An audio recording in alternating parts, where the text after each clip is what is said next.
Saudara yang dikasih oleh Tuhan Yesus, pernahkah kita merasa kita begitu lemah dan tak berdaya menghadapi keadaan yang ada?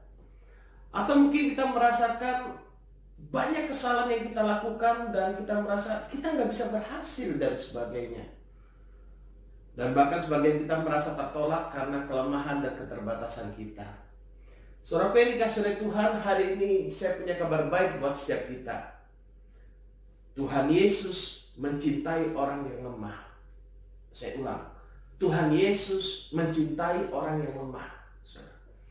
Hal ini saya bisa tunjukkan kepada saudara dalam Roma pasal yang ke-5 ayat yang ke-6. Roma pasal 5 ayat yang ke-6, saya akan bacakan buat saudara.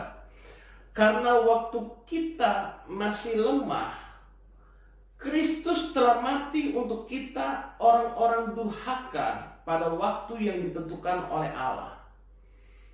Mungkin sebagian kita merasa begini, kalau saya kuat, saya baik, saya hebat, baru Tuhan sayang sama saya.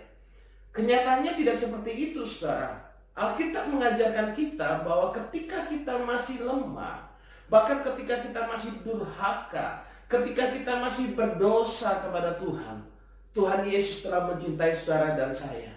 Makanya dia mati di atas kayu salib untuk menanggung semua penghukuman atas dosa saudara dan saya. Nah, orang yang menyadari kasih Tuhan yang begitu besar dalam hidupnya, bahkan dari dalam hatinya akan mengalir kasih juga. Sehingga sesama kita merasakan kasih yang daripada Tuhan melalui kehidupan kita. Pernahkah Anda berjumpa dengan anggota keluarga Anda atau orang lain yang juga memiliki kelemahan, melakukan kesalahan, sehingga kita merasa jengkel, merasa kecewa dan sebagainya, saudara yang dikasih oleh Tuhan. Bagaimana reaksi kita terhadap orang yang memiliki kelemahan? Sebagian orang bereaksi marah terhadap orang yang memiliki kelemahan. Sebagian orang bereaksi untuk mereka menjauhi, memusuhi orang-orang atau tidak mau mengangkat orang-orang yang lemah ini bersama-sama dengan dia dalam sebuah tim. Tapi saya mau beritahu saudara bahwa ketika kita melihat seseorang memiliki kelemahan, itu merupakan kesempatan yang Tuhan berikan kepada kita untuk kita mengasihi dia. Saya ulang, ketika kita melihat anggota keluarga kita atau orang lain yang memiliki kelemahan atau melakukan sebuah kesalahan, itu merupakan kesempatan yang Tuhan berikan kepada kita untuk kita mengasihi orang yang lemah tersebut. Dengan cara bagaimana? Kita bisa menerima dia apa adanya. Kita bisa menolong dia. Kalau dia berbuat salah kepada kita, kita bisa mengampuni dia. Itu adalah kesempatan yang Tuhan berikan kepada kita untuk kita dapat mengasihi dia. Nah, saudara yang dikasih oleh Tuhan, dalam 1 Petrus pasal 4 ayat yang ke-8, 1 Petrus pasal 4 ayat yang ke-8, saya bacakan dalam terjemahan sederhana Indonesia.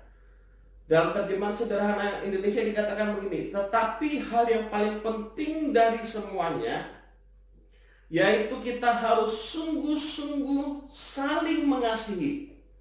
Karena sifat saling mengasihi mendorong kita untuk saling memaafkan. Kasih menutupi banyak pelanggaran. Dalam arti apa? Ketika ada orang berbuat salah pada kita, dalam hati kita yang penuh dan kasih akan keluar pengampunan atau kita dapat memaafkan orang tersebut. Karena itu saudara, hari ini pesan penting yang ingin saya sampaikan pada setiap kita. Ketika kita bertemu dengan orang yang memiliki kelemahan, saya mau beritahu saudara, itu adalah kesempatan yang Tuhan berikan kepada kita untuk kita mengasihi dia, untuk kita menolong dia. Reaksi kita ketika berjumpa dengan orang yang sedang memiliki kelemahan, itu akan menunjukkan apa yang ada dalam hati kita.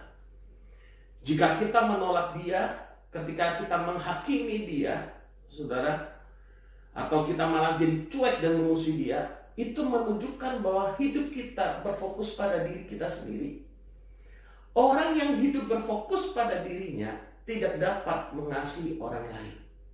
Saya ulang, orang yang berfokus pada dirinya tidak dapat mengasihi orang lain. Makanya orang yang punya problem gambar diri, yang pinginnya dapat pengakuan, yang pinginnya mencari pujian, yang pinginnya dilayani dan sebagainya, maka dia tidak akan dapat mengasihi orang lain. Tapi orang yang menyadari bahwa seluruh kesalahannya sudah diampuni oleh Tuhan, dan dia menyadari betapa berharga hidupnya di mata Tuhan, dan dia tidak perlu membuktikan kepada orang lain. Kenapa? Karena harga dirinya seharga darah Kristus, akan dapat mengasihi orang lain dengan hati yang tulus. Jadi orang yang mengenal dirinya dan baik, mengenal Allah dan baik, dialah yang dapat mengasihi orang lain dengan hati yang tulus. Makanya dalam 2 Korintus pasal 5 ayat yang ke-15, mari kita lihat dalam 2 Korintus pasal 5 ayat yang ke-15. Dan Kristus telah mati untuk semua orang, supaya mereka yang hidup tidak lagi hidup untuk dirinya sendiri, tetapi untuk Dia yang telah mati dan telah dibangkitkan untuk mereka. Kristus telah mati untuk kita, maka kita hidup tidak untuk diri kita sendiri, tapi untuk Dia. Dia mengasihi orang yang lemah, Dia mengasihi orang durhaka, Dia mengasihi orang berdosa. Demikian pula kita mengasihi orang yang lemah, orang yang durhaka, orang yang berdosa. Kenapa? Karena ada kasih Kristus dalam hidup saudara dan saya. Kita semua pernah berbuat kesalahan. Kita semua pernah berbuat dosa. Hal yang paling diinginkan oleh orang yang berbuat dosa atau kesalahan adalah dia diampuni. Kita semua punya kelemahan, bukan hanya orang lain. Kenapa kita asum kelemahan orang lain? Kita tidak menyadari diri kita sendiri memiliki kelemahan. Ketika kita menyadari kita memiliki kelemahan, hal yang paling diinginkan adalah kita membutuhkan orang lain untuk menolong kita mengatasi kelemahan kita. Saudara yang dikasihi oleh Tuhan, jangan kecewa dengan kelemahan. Kalau kita ada keterbatasan, ada kelemahan, saya percaya ada orang-orang di sekitar kita yang dipakai Tuhan untuk menolong kita, menguatkan kita, dan mengangkat hidup kita. Tuhan Yesus mencintai orang yang lemah. Ingat itu baik-baik. Jangan down, jangan menyerah. Tuhan Yesus mencintai orang yang lemah. Ketika kita merasakan kelemahan, datang kepada Dia. Dia sumber kekuatan dalam hidup kita.